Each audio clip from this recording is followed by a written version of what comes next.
नमस्कार दोस्तों, welcome to 10x trader. मैं हूं राजेश कुमार और आज मैं बात करने वाला हूं निफ्टी बैंक के बारे में। दोस्तों, पिछले कुछ दिनों में हमको निफ्टी बैंक में या निफ्टी में बहुत अच्छा खासा गिरावट नजर आया और उसके बेसिस पे हमें अच्छा खासा मौका मिल रहा था बाइंग करने का, क्योंकि जब भी निफ्टी बैंक या निफ्टी 50 ऐसे इंडेक्स जब गिरते हैं तो उस टाइम पे डरने का टाइम नहीं होता है। वो टाइम होता है एक्यूमुलेशन करने का। आपके पास जितना भी है, अगर बहुत ज्यादा अमाउंट है तो उसमें से कुछ लगा सकते हैं, कम है तो भी उसमें कुछ ना कुछ अमाउंट लगाना ही चाहिए। और उसी बेसिस पे मैंने आज इन्वेस्ट किया है।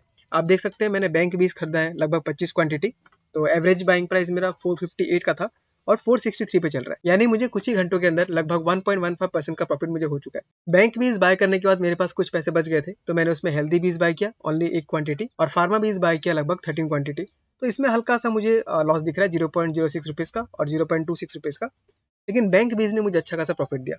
तो मैं आपको दिखाता हूँ कि बैंक बीज में हमने क्यों एक पोजीशन लिया यहाँ पे। उसके लिए हम चार्ट में आते हैं। तो यहाँ पे मैं आपको डेली चार्ट पहले दिखाता हूँ। दोस्तों, ये देखिए बहुत इंपॉर्टेंट चीज एक है, किसी भी इंडेक्स के लिए बहुत हेल्पफुल होता है। ये जो येलो लाइन है ये आपका 200 डेज का मूविंग एवरेज है। 200 दिन का जो एवरेज प्राइस होता है उसके आसपास ये लाइन घूमता है।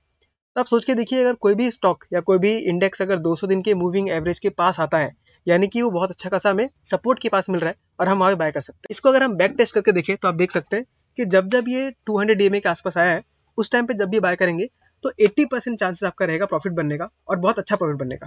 मैं आपको दिखाता हूँ रिसेंट जब ये यहाँ पे इसने टच किया था, इसको इसने क्रॉस कर दिया था एक्चुअली में। तो जब भी 200 डीएमए के आसपास आ जाए या उसके नीचे मिले, तो आपको उस टाइम से डरे बिना हल्का हल्का करके पोजीशन बिल्ड करना है। आप देख सकते हैं अगर यहाँ बाय करते तो आपको 62 डेज के अंदर ही लगभग 11% का रिटर्न मिल जाता, जो कि बहुत ही बेटर रिटर्न है compare to fix deposit. Again आप यहाँ पे देख सकते हैं, यहाँ फिर से एक बार 200 डीएमए के आसपास आया था, तो वहां से आप देख सकते हैं आपको 77 डेज के अंदर ही 12% का रिटर्न मिल गया।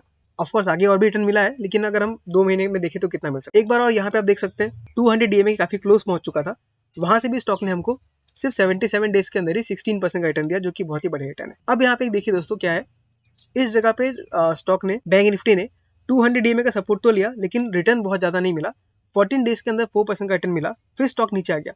अब ऐसे जगह पे अगर कोई बिगिनर है तो बहुत ज्यादा घबरा जाएगा और उसको लगेगा कि बहुत बड़ा लॉस हो गया, लेकिन यहाँ पे लॉस नहीं होता है। यहाँ पे आपको थोड़ा पेशेंस रखना पड़ता है।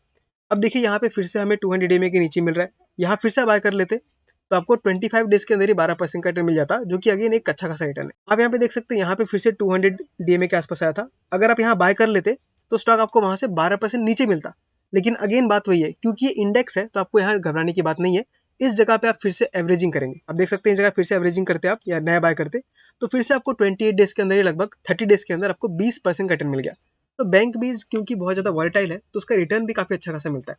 हमें बस क्या करना चाहिए, टाइम टाइम पे उसमें पोजीशन लेते रहना चाहिए, और खास करके जब 200 डीएमए के आसपास में मिले तो बिना डरे हमको उसमें पोजीशन बिल्ड करते रहना चाहिए। तो उसी बेसिस से मैंने आज यहाँ पे लगभग 25 क्वांटिटी बाय किया और मेरे पास पहले से भी कुछ क्वांटिटीज ऑलरेडी ऐड किए हुए हैं। आप यहाँ पे देख सकते हैं मेरे पास पहले से लगभग 52 क्वांटिटीज है और आज मैंने ऐड किया लगभग 25, तो मेरे पास 77 टोटल निफ्टी बैंक के शेयर्स हो चुके हैं। अब यहाँ से अगर मुझे रिटर्न मिलता है तो मुझे रिटर्न लगभग 7 to 8% का मिल सकता है, अगर ये प्रीवियस हाई को टच करता भी है तो। लेकिन जैसा कि हमने देखा है कि 200 डीएमए के आसपास लेते हैं तो हमको स्टॉक काफी अच्छा खासा अप्रूव दिखा सकता है। तो जहां तक मुझे लगता है 7% से ज्यादा का रिटर्न मिलना चाहिए, लेकिन अगर मुझे 7 to 10% का रिटर्न मिलता है तो मैं हल्का सा प्रॉफिट बुकिंग करूंगा और बाकी छोड़ दूंगा लॉन्ग टर्म के लिए, क्योंकि मैं अपने इन्वेस्टमेंट स्टाइल को धीरे धीरे चेंज कर रहा हूँ। मैं स्टॉक्स में भी लगाऊंगा, लेकिन मैं ज्यादा अपना पोर्टफोलियो शिफ्ट करूंगा जो इंडेक्स में है, जैसे बैंक बीज हो गया, निफ्टी बीज है, फार्मा बीज है, हेल्दी बीज है, इन सब में फिक्स करने वाला हूँ। उसके बाद मैं धीरे धीरे करके स्टॉक्स में बिल्ड करूंगा जो कि थोड़ा ज्यादा रिस्की होंगे, लेकिन जो मैं बेस कैपिटल बनाऊंगा वो बेस कैपिटल में इंडेक्स के थ्रू ही बनाना चाहता हूँ। और अभी भी अगर देखें तो स्टॉक हमको काफी पास में मिल रहा है, यहाँ से 1-2% अप मूव होने से कोई बड़ी बात नहीं है।